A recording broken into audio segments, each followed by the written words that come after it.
and distracted attention, President Obama signed the National Defense Authorization Act into law Friday evening, yesterday, just 2 days before many Americans celebrate Christmas, perhaps because it contains ominously Orwellian language meant to, quote, counter propaganda and disinformation directed at the United States, end quote.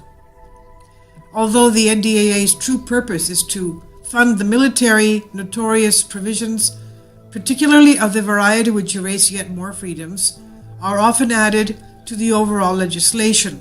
In this case, the propaganda and disinformation provisions mentioned above had been attempted in a standalone bill which remains stalled in Congress, partly due to scathing criticism and unpopularity from wary politicians. And that seems justifiable, given legitimate parallels drawn to 1950s McCarthyism and the Red Scare. According to the text of the $619 billion bill, the Secretaries of State and Defense and other pertinent officials will be tasked with creating an innocuous-sounding, quote, global engagement center, global, end quote. Quote, the purpose of the center, states the text, shall be to lead synchronized and coordinate efforts of the federal government to recognize, understand, expose, and counter foreign, state, and non-state propaganda and disinformation efforts aimed at undermining United States national security interests, end quote. In actuality, however, countering propaganda amounts to silencing dissenting opinion, particularly in the press, if anything deemed shining a favorable light on one of the many countries of the U.S. considers a foe, such as Russia, which has been the target of choice for blame concerning the election of Donald Trump and Hillary Clinton's loss.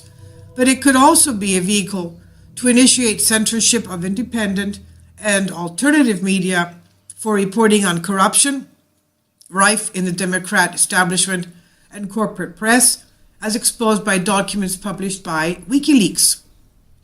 It also means creating and furthering propaganda of the American government, because theoretically, you can't combat foreign agitprop without filling the void with something convincing and favorable to governmental agendas. As text of the new law explains, the center will, quote, support the development and dissemination of fact-based narratives and analysis to counter propaganda and disinformation directed at the United States and United States allies and partner nations, end quote. Many of the Global Engagement Center's duties concern targeting disinformations and propaganda being disseminated in other nations. However, it subtly suggests the effort would seek to prevent such content from reaching the United States. Thus, domestic actions are by no means ruled out. Indeed, as the law states, the center is authorized to provide grants or contracts of financial support to civil society groups, media content providers, non-governmental organizations, federally funded research and development centers, private companies, or academic institutions for the following purposes. 1. To support local independent media who are best placed to refute foreign disinformation and manipulation in their own communities. 2. To collect and store examples in print, online, and social media, disinformation, misinformation, and propaganda directed at the United States and its allies and partners. 3. To analyze and report on tactics, techniques, and procedures of foreign information warfare with respect to disinformation, misinformation, and propaganda. 4. To support efforts by the Center to counter efforts by foreign entities to use disinformation, misinformation, and propaganda to influence the policies and social and political stability of the United States and United States allies and partner nations.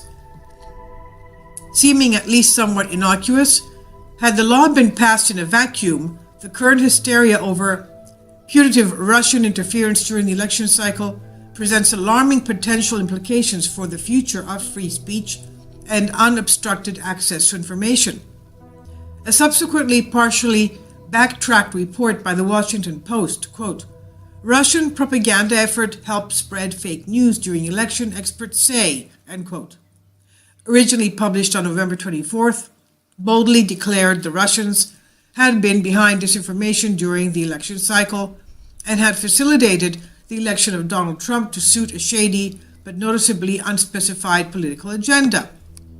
First, to obtain an ostensibly damning list of news organizations' affiliates with the Russians, the Post failed, negligently or intentionally, to investigate the nascent organization which provided said list or even contact a single outlet named, yet reported as if the information were so damning as to be indisputable truth. In fact, the supposed expert cited by the once illustrious outlet inhabited a single newly created website, Prop or Not, whose owners sophomorically responded to outrage, giving the Post a black eye in the process, tweeting, "Ah, look at all the ongi Putinists trying to change the subject. They're so very angry. It's cute," gloating emoticon. "We don't censor, just highlight." I mean, this is ridiculous. Ridiculous. Prop or Not ID service, Twitter.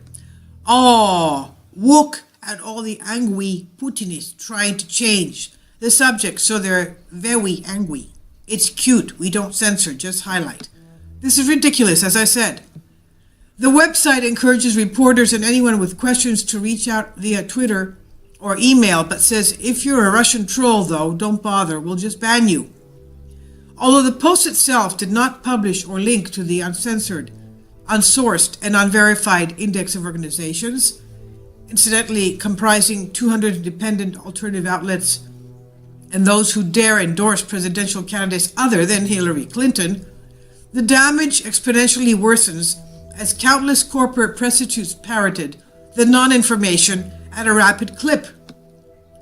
After its half-hearted retraction of that misstep, the Post further embarrassed itself with a report titled, quote, "Secret CIA assessment says Russia was trying to help Trump win White House," end quote, but stunningly provided even less evidence and again failed due diligence to back this assertion, other than the putative claims of unnamed officials.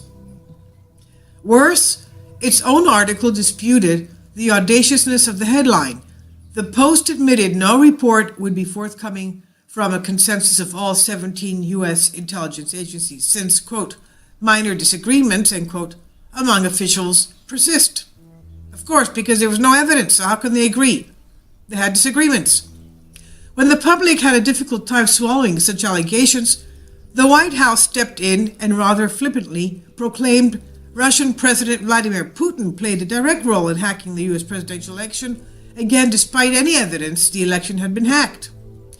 Couple this renewed Red Scare with what, in essence, marked the legalization of one of the most nefarious covert domestic government operations in U.S. history, Operation Mockingbird, and any iterations this program would severely cripple legitimate but dissenting American media ring hollow.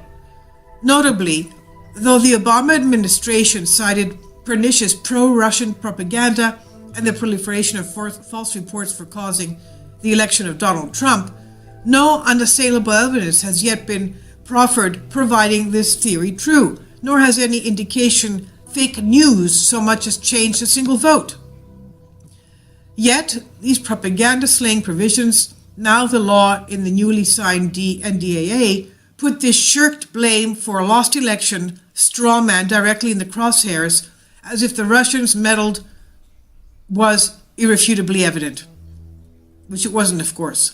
What we can now expect in the coming year is quite up in the air, but for purveyors of information critical of the political establishment, the NDAA portends censorship beyond the current heightened and unusually judicious level we're currently experiencing. For everyone concerned about the ability to speak freely, and those who choose to challenge themselves with information outside their personal echo chamber, the legislation constitutes a potentially abhorrent overreach into previously sacred territory. In fact, for all the intents and purposes, the NDAA's single phrase, quote, "dissemination of fact-based narratives," end quote, summons a near specter to newspeak, the propagandic and propagandistic and revisionist language created by the Ingsoc government Ministry of Truth in George Orwell's now eerily portentous 1984. Innumerable tongue-in-cheek references to that dystopian classic have been made in recent times, but the new law seemingly cements the parallels, naming the modern iteration of the Ministry of Truth an even creepier Global Engagement Center. The Ministry of Truth and the creepier Global Engagement Center. Where have we come to? What's happening to the U.S. Constitution? What's happening to U.S. ethics and morals? The most beautiful constitution ever written in the world, in the history of humanity. What have they done with it? Going back to the article, given the renewed Cold War atmosphere, perhaps politicians would be better served by discarding pretense and inserting into the legislation text Orwell's famous line, quote, Oceania was at war with Eurasia. Therefore, Oceania had always been at war with Eurasia, end quote. None of this, it must be noted, is intended in any way to install fear. However, history, specifically the era of the Senator Joseph McCarthy and his ill-reputed witch hunts against dissenting voices, teaches that the imperative for caution greatly precludes the polite delicacies of not treading far enough. And it is precisely the foible human penchant for failing to grasp historical lessons that makes a degree of alarm necessary in yet another attempt not to repeat our most ill-fated mistakes. This is by Claire Barnish, written by the Free Thought Project, and it's on Activist Post.